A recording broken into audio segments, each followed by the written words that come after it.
শ্রী গুরু জয়, শ্রী গুরু জয়, শ্রী গুরু জয়। আমি আপনাদের সামনে আবার উপস্থিত হলাম গুরু কথা বলতে।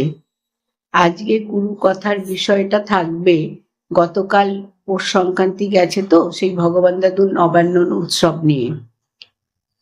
প্রথমে আমি আমার কুলদেবতা গিরিধারী লাল জিউর চরণে অনন্ত কোটি প্রণাম জানাই এবং ভগবান দাদুর রাতুল চরণে কোটি কোটি প্রণাম জানাই এবং শ্রীগুরুর সঙ্গে সকল শিষ্য ভক্তদের জন্য রইল আমার শ্রীগুরু জয় সম্ভাষণ এবং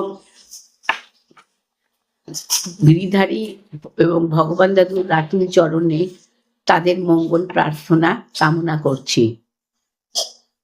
বরিশাল জেলায় রসরাজ দাদা ভগবান দাদুর খুব প্রিয় শিষ্য ছিলেন এবং ওনারও গুরুগত প্রাণ, মানে গুরুদেবের মানে ভগবান দাদুর কাছে সেও গুরুগত প্রাণ ছিলেন।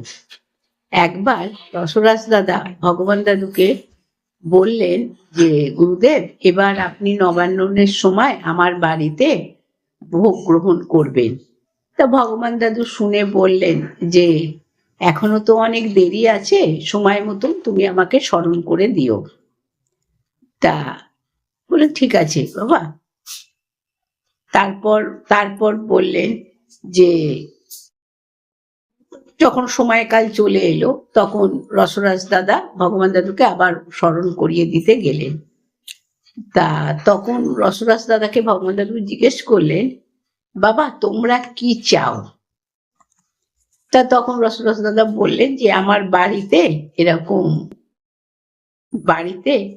এরকম আমরা আতপ চাল মেখে মানে ঠাকুরকে ভোগ দিই, আপনি যদি ওই ভোগ গ্রহণ করেন তাহলে আমরা সকলে খুব আনন্দ পাবো। তখন ভগবান দাদু হেসে বললেন যে, ভগবানের যা ইচ্ছা তাই হবে। রসরাজ দাদা চলে গেলেন। যথারীতি নবান্নের দিন আতপ চাল মেখে উনি ঠাকুর ঘরে ভোগ দিলেন এবং ভোগের বাসনটা একটা পাত্র দিয়ে ঢেকে দিলেন। দিয়ে যথারীতি ঠাকুর ঘরে দরজা বন্ধ করে দিলেন। দিয়ে এবার নাম সংকীর্তনে ব্যস্ত রইলেন। ঘণ্টাখানেক পরে দরজা খুলে দেখতে পেলেন যে ওই আতপ চালে যে পরিমাণ দিয়েছিলেন সেই পরিমাণটা কিছুটা কমে গেছে এবং ভগবান দাদু সশরীরে কিন্তু অনুপস্থিত, কিন্তু সূক্ষ্ম দেহে তিনি সেটা গ্রহণ করেছেন।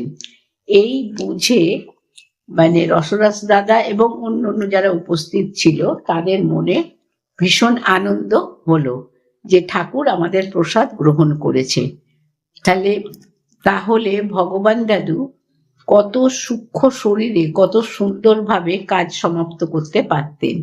শ্রী গুরু জয়, শ্রী গুরু জয়, শ্রী গুরু জয়। আমি আমার গুরু কথা থেকে বিশ্রাম নিলাম।